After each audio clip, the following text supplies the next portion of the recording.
नमस्कार दोस्तों, मैं डॉक्टर माधुरी डबराल। और अभी हमने पिछला जो वीडियो था वो हमने वर्मी कंपोस्टिंग के मेथड्स के ऊपर बनाया था, जिसमें कि हमने आपको 4 मेथड्स के बारे में बताया था कि आप किस किस मेथड से जो है वो वर्मी कंपोस्टिंग कर सकते हैं। तो वर्मी कंपोस्टिंग, जैसा कि आप सब लोग जानते हैं, वर्मी कंपोस्टिंग एक मेथड है जिसमें कि हम सारे ऑर्गेनिक वेस्ट को, जो भी जैविक हमारा कूड़ा कचरा है, और उसको हम केंचुए की सहायता से जब खाद में परिवर्तित करते हैं तो उसको हम वर्मी कंपोस्टिंग कहते हैं, यानी केंचुए द्वारा उत्पादित जो खाद होती है। हमसे क्वेश्चन भी एक आया था कि हम उसमें जो रॉ मटेरियल है उसको हम कैसे सेलेक्ट कर सकते हैं और क्या क्या उसमें रॉ मटेरियल हम यूज कर सकते हैं। तो आज का वीडियो जो है हमारा वो रिक्वायरमेंट ऑफ वर्मी कंपोस्टिंग जो है उसके ऊपर है। सबसे पहले हम एक मेथड चूज करते हैं अपने लिए कि हमें किस मेथड से वर्मी कंपोस्टिंग के लिए जाना है। वो आपकी चॉइस पे डिपेंड करता है, आपकी रिक्वायरमेंट के हिसाब से। जब हम अपना एक मेथड चूज कर लेते हैं, आप चाहे बिन मेथड यूज करें, आप चाहे विंडरोज मेथड यूज करें, आप एसडीपी बैग में वर्मी कंपोस्टिंग करें, या फिर आप परमानेंट पेट्स में वर्मी कंपोस्टिंग करें, ये सब डिपेंड करता है आप पे, आपकी चॉइस पे। तो जब आप मेथड चूज कर लेते हैं, आप जो भी अपना जो चॉइस का मेथड है, आपने मेथड चूज करने के बाद जो है वो अब हमें होता है कि इसमें क्या क्या जो है वो हम रॉ मटेरियल किस तरह से यूज कर सकते हैं या क्या इसके रॉ मटेरियल होते हैं। तो सबसे पहले मैं आपको बता दूं, इसके लिए हमें जो है वो बेसिक जो मटेरियल चाहिए होता है वर्मी कंपोस्टिंग के लिए, वो है, एक चाहिए होता है गाय का गोबर, दूसरा हमें कुछ चाहिए होता है ऑर्गेनिक वेस्ट, जिसमें कि आप जो है वो सूखी पत्तियां और गार्डन वेस्ट जो आपका है, किचन वेस्ट जो आपका है, वो आप इस्तेमाल कर सकते हैं। तीसरी चीज हमें रिक्वायर्ड होती है, जो मेन इंपॉर्टेंट है, वो है इसमें केंचुए। तो केंचुए हो गए, गोबर हो गया और ऑर्गेनिक वेस्ट हो गया। ये जो है मेनली जो है हमारे पास ये 3 मटेरियल हैं, जिसको कि हम रॉ मटेरियल की तरह यूज करते हैं अपने वर्मी कंपोस्टिंग बेड में, या कहें जो रिक्वायरमेंट है हमें। इसमें भी जो रॉ मटेरियल की रिक्वायरमेंट है वो गोबर और ऑर्गेनिक वेस्ट है, और केंचुए इसका जो है वो सबसे इम्पोर्टेंट पार्ट है, जो कि वर्मी कंपोस्टिंग में बहुत ही ज्यादा इम्पोर्टेंट है। वही सारा ऑर्गेनिक वेस्ट खा के क्योंकि खाद इसमें उत्पादित करता है।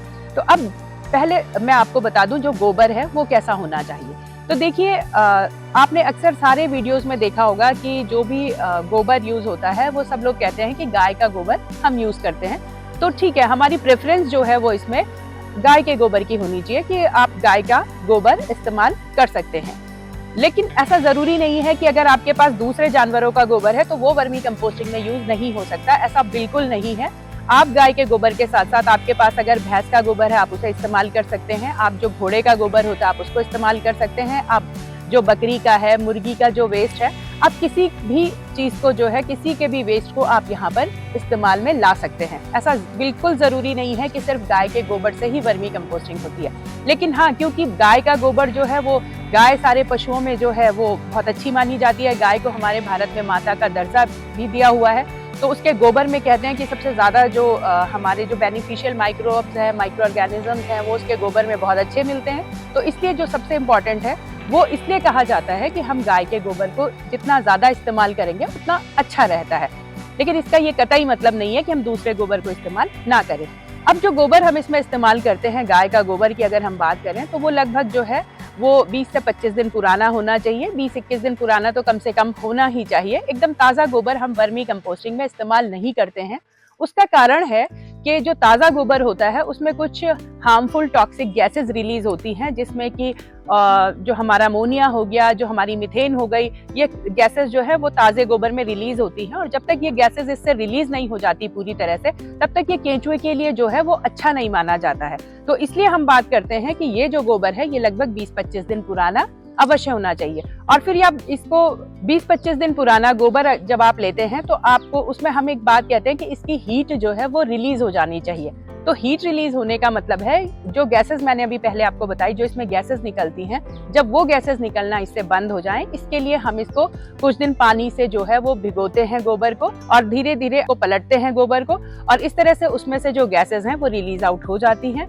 और गोबर को हम कहते हैं कि अब ये गोबर ठंडा हो गया। तो ठंडा होने का मतलब है कि उसमें जो गैसेस होती हैं, जो हार्मफुल गैसेस उसमें इवॉल्व होती हैं या जो उसमें से निकलती हैं, वो बंद हो जाती हैं। तो उसके बाद ये गोबर जो है ये वर्मी कंपोस्टिंग के लिए बिल्कुल सही गोबर माना जाता है। अब अगर आप गाय का गोबर न लेकर अगर आप भैंस का गोबर ले रहे हैं या घोड़े का गोबर ले रहे हैं, तो आप ये ध्यान रखिए कि भैंस का गोबर जो है उसकी जो हीट रिलीज होती है उसमें जो है वो कुछ ज्यादा टॉक्सिक गैसेस निकलती हैं, तो उसको हमें थोड़ा और लंबे समय तक उसको रखना होता है। यानी कि अगर हम इसको 20-25 दिन पुराना ले रहे हैं तो वो कम से कम 1.5 महीना पुराना होना चाहिए भैंस का गोबर, और उसमें भी इसी तरह से पानी डालकर उसकी जो गैसेज हैं या जो उसकी हीट है उसको हटाया जाता है और गोबर को ठंडा किया जाता है। इसी तरह से हम और जानवरों का भी ले सकते हैं।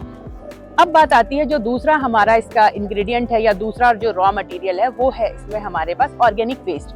ऑर्गेनिक वेस्ट का मतलब है या ऑर्गेनिक जो इजीली डिकम्पोज हो जाता है ऑर्गेनिकली, तो यानी जिसमें कि हम जो है वो किचन वेस्ट को ले सकते हैं। आपके किचन में जितना भी जो ग्रीन वेस्ट निकलता है वो वर्मी कंपोस्टिंग में इस्तेमाल हो सकता है। उसके अलावा आपके गार्डन का वेस्ट होता है, आपका जो एग्रीकल्चर वेस्ट है वो भी आप इसमें इस्तेमाल कर सकते हैं। आप इसमें पत्तियां इस्तेमाल कर सकते हैं, आप इसमें कोई भी आपका जो सड़ गल गया हो, आपके न्यूज़पेपर्स जो होते हैं, जो पेपर्स है, न्यूज़पेपर्स हैं, कार्डबोर्ड्स है, आप वो सब भी इसमें इस्तेमाल में ला सकते हैं। आप इसको गोबर के साथ मिलाकर इसमें वर्मी कंपोस्टिंग आसानी से की जा सकती है। एक चीज मैं आपको और बता दूं, ऑर्गेनिक वेस्ट जितना इस्तेमाल होगा, जितनी आपकी इसमें घास पत्तियां इस्तेमाल होंगी, उतनी आपकी वर्मी कंपोस्ट की क्वालिटी अच्छी होती है। तो आपने देखा होगा मैक्सिमम लोग जो हैं वो सिर्फ गोबर से वर्मी कंपोस्टिंग करते हैं, लेकिन मेरा ऐसा मानना है, और हम लोग यहाँ पर अपने यहाँ जो हमारी यूनिट है इसमें हम वर्मी कंपोस्टिंग जो भी करते हैं वो ऑर्गेनिक वेस्ट के साथ करते हैं। तो ऑर्गेनिक वेस्ट आप जितना मिलाएंगे उतनी अच्छी आपकी जो है वो खाद की क्वालिटी होती है। तो इसलिए आप इसमें ज्यादा से ज्यादा ऑर्गेनिक वेस्ट मिला सकते हैं। वो भी जो है वो सेमी डिकम्पोज होना चाहिए। गोबर के साथ मिला के क्या होता है कि ऑर्गेनिक वेस्ट को अगर आप गोबर के साथ मिलाएं तो वो जल्दी डिकम्पोज होता है, और उसमें आपने देखा होगा कोई भी जो ऑर्गेनिक वेस्ट है वो हवा और पानी के संपर्क में आने के बाद जल्दी से सड़ना शुरू करता है। तो ऐसे ही सेमी डिकम्पोज आपको जो है वो ऑर्गेनिक वेस्ट लेना है। आप चाहे उसे अलग से सेमी डिकम्पोज करें या फिर गोबर के साथ मिलाकर उसको पानी से सेमी डिकम्पोज कंडीशन में लाएं। जब वो सेमी डिकम्पोज कंडीशन में आ जाता है उसके बाद हमारा जो इम्पोर्टेंट पार्ट है केंचुए का, उसका रोल शुरू होता है। तो ऐसे ही इंग्रेडिएंट्स से मिलाकर हम जो है वो एक साइज की बेड बनाते हैं। जो भी आपको मेथड यूज हो, उसमें 3 फीट चौड़ी, 1.5 से 2 फीट ऊंची और लंबाई आप अपने अनुकूल रखकर बेड बनाते हैं और उसमें पानी डालते हैं। लगभग हफ्ते दिन तक उसमें पानी का छिड़काव कीजिए और उसके बाद आप उसमें अर्थवॉर्म डाल सकते हैं। अर्थवॉर्म यानी केंचुए आप उसके बाद उसमें डालेंगे। जब आप उसमें देखें कि गोबर जो है वो अच्छे से ठंडा हो जाना चाहिए। ठंडा मतलब उसकी जो हीट रिलीज होती है, जो गैसेस उसमें रिलीज हो रही होती है, वो हट जानी चाहिए। उसके बाद उसमें आप केंचुए आराम से डालें और फिर आपके पास जो है वो एक बेड तैयार हो जाती है। केंचुए डालने के बाद आप उस बेड को जो है वो मल्च करके रख देंगे। मल्चिंग का मतलब है प्रॉपर ऊपर से बेड जो है वो कवर हो जानी चाहिए। आपको बेड को ढकना है, ढक के रखना है, ओपन बेड नहीं रखनी है। अब आप इसमें ढकने के लिए आप कुछ घास पत्तियों का इस्तेमाल कर सकते हैं, आप इसमें पुराली का इस्तेमाल कर सकते हैं। अगर पराली नहीं है तो आप इसमें केले के पत्ते इस्तेमाल कर सकते हैं, और वो चीज भी नहीं है तो फिर आप जूट के जो बोरे होते हैं ब्राउन वाला, जो जिसको हम बैग्स भी कहते हैं, जूट बैग्स कहते हैं, आप उन बैग्स के द्वारा इसको ढक सकते हैं।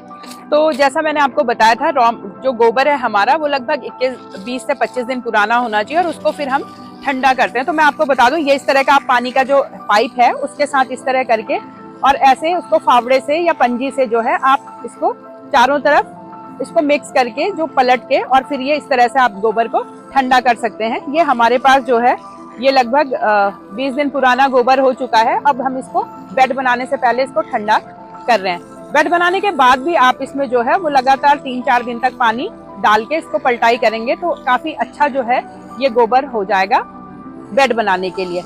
ऐसा करने से जो है वो बेड का जो टेम्परेचर है, जो हीट है वो कम हो जाती है और बेड जो है या गोबर जो है ऐसे में ठंडा हो जाता है और फिर इसमें केंचुए जो है वो आसानी से हम डाल सकते हैं और केंचुए अपना काम भी आसानी से करते हैं और ठंडा गोबर जो है वो केंचुओं को नुकसान भी नहीं पहुंचाता है। तो इसलिए इसमें वर्मी कंपोस्टिंग में गोबर को जो है वो ठंडा करने की प्रोसेस कही जाती है।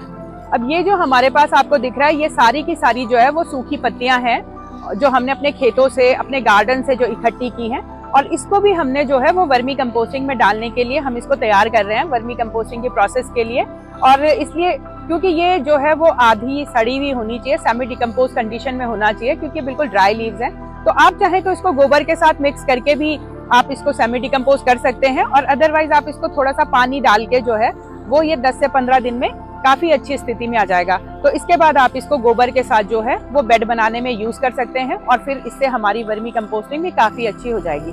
तो जो रॉ मटेरियल मेनली चाहिए होते हैं हमें वो है एक तो गोबर और दूसरा है ऑर्गेनिक वेस्ट। इस ऑर्गेनिक वेस्ट में जैसा मैंने आपको पहले भी बताया है कि आप इसमें घास, पत्तियां, एग्रीकल्चर वेस्ट, आपका किचन वेस्ट, आप इसमें कार्डबोर्ड, आप उसमें न्यूज़पेपर, सड़े गले पेपर्स, कुछ भी आप इसमें जो भी सड़ सकता है वो सब इसमें इस्तेमाल हो सकता है। तो ये था रॉ मटेरियल, क्या हम यूज कर सकते हैं और किस तरह का रॉ मटेरियल हम वर्मी कंपोस्टिंग बेड्स में या वर्मी कंपोस्टिंग की प्रोसेस में यूज कर सकते हैं। अगला वीडियो जो हमारा होगा वो है कि बेड को कैसे बना सकते हैं और उसमें फिर केचुए किस तरह से डालने हैं और कब डालने हैं। तो जिन लोगों ने अभी तक हमारा चैनल जो है वो सब्सक्राइब नहीं किया है वो जल्दी से हमारे चैनल को सब्सक्राइब कर दीजिए और वर्मी कंपोस्टिंग, ऑर्गेनिक फार्मिंग से रिलेटेड बहुत सारी जानकारियों से हम आपको समय समय पर रूबरू करवाते रहेंगे। इसके अलावा अगर कोई इच्छुक है तो हमारा वर्मी कंपोस्टिंग का जो है वो यूडेमी पे एक कोर्स है जिसका कि लिंक हम आपको डिस्क्रिप्शन में शेयर कर लेंगे और आप वहां से हमारा कोर्स परचेज भी कर सकते हैं और उसमें पूरी जानकारी के साथ आपको उसमें एक सर्टिफिकेट भी मिल जाता है। तो हमसे जुड़े रहने के लिए बहुत धन्यवाद और अगले वीडियो में हम आपसे फिर मिलते हैं।